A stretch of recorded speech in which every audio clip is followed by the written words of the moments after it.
खाने के लिए कुछ बचा ही नहीं, सीखने के लिए कुछ बचा ही नहीं, खेलने के लिए कुछ बचा ही नहीं। इस तरह के सेंटेंसेस में कुछ बचा ही नहीं ऐसा बोला जा रहा है। इसके लिए लिखना होगा नथिंग लेफ्ट। आइए इसके एक्सप्रेशन को समझते हैं। सबसे पहले आपको लिखना होगा नथिंग लेफ्ट। इस बार आप लिखेंगे टू के बाद जो मेन फॉर्म होगी इसकी फर्स्ट फॉर्म और लास्ट में अदर वर्ड्स। आइए इसको एग्जांपल से और अच्छे से समझ लेते हैं। खाने के लिए कुछ बचा ही नहीं, नथिंग लेफ्ट टू इट। सीखने के लिए कुछ बचा ही नहीं, नथिंग लेफ्ट टू लर्न। खेलने के लिए कुछ बचा ही नहीं, नथिंग लेफ्ट टू प्ले। बोलने के लिए कुछ बचा ही नहीं, नथिंग लेफ्ट टू स्पीक। गाना गाने के लिए कुछ बचा ही नहीं, nothing left to sing a song. सोचने के लिए कुछ बचा ही नहीं, नथिंग लेफ्ट टू थिंक।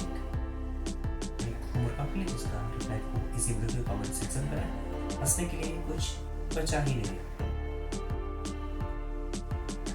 कभी ना कभी मेरी भी शादी होगी, कभी ना कभी तुम्हें सच बोलना पड़ेगा, कभी ना कभी वो जरूर पछताएगा।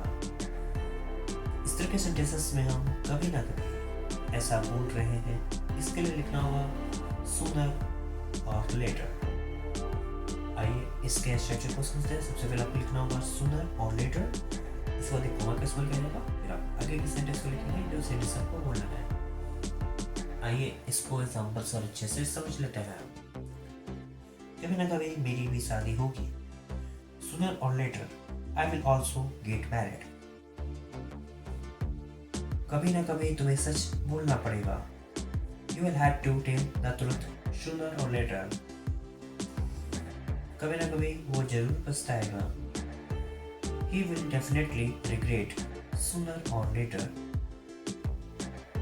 कभी ना कभी उसे मेरी याद जरूर आएगी, sooner or later she will definitely remember me।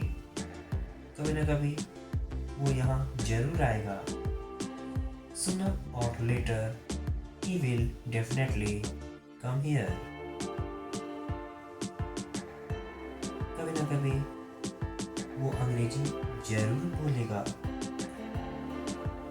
he will definitely speak English sooner or later। एक होमवर्क आप लिए जिसका रिप्लाई कोई इस वीडियो के कमेंट सेक्शन पर है। कभी ना कभी आपको पैसे जरूर देने पड़ेंगे,